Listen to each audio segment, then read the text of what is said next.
Oh que c'est pas facile de situer quelqu'un dans cette zone-là, c'est super industriel depuis longtemps. Y a personne qui connaît ça. Habituellement, ce que je dis, c'est « Tu sais, là, il y a un restaurant à la fleur, là. Regarde comment c'est beau. Bonjour, monsieur.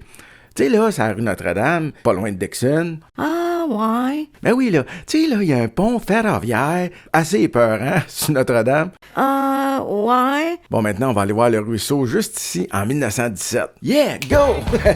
Le ruisseau était là.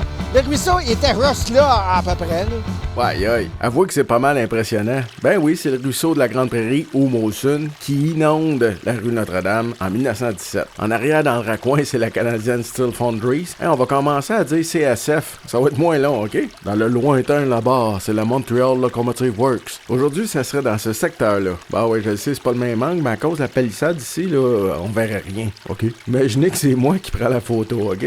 je serais à peu près là, tu sais, en 1917. Voilà le ruisseau, puis le pont ferroviaire épeurant, puis la CSF, elle serait là. Maintenant, c'est le terrain de Raymond Logistique, puis j'avais raison de dire que c'est une espèce de grand désert lettre.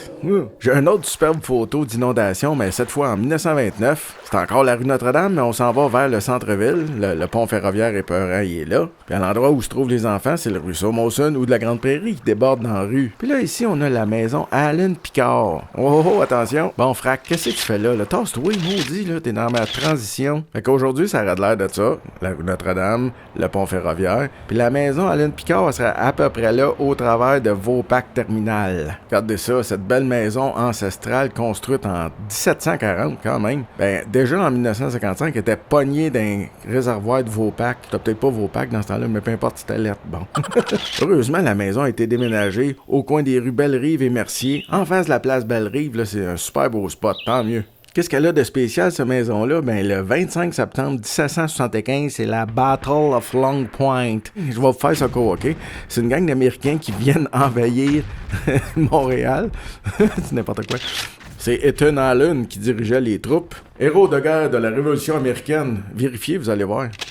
Bon, ben, à côté du ruisseau Molson ou de la Grande Prairie, les Américains ont pas réussi à envahir Montréal puis ils se sont cachés dans la maison Allen Picard. Bon, on le voit, là, Ethan Allen est en train de se faire arrêter pour le chou. Puis tant qu'à parler de la maison Allen Picard, voici une superbe illustration de Madame Panet. C'est très romantique, hein, le ruisseau de la Grande Prairie passait là. On dirait des arbres exotiques, là, mais ça serait supposé être des ormes. Des ormes d'Amérique. Voilà.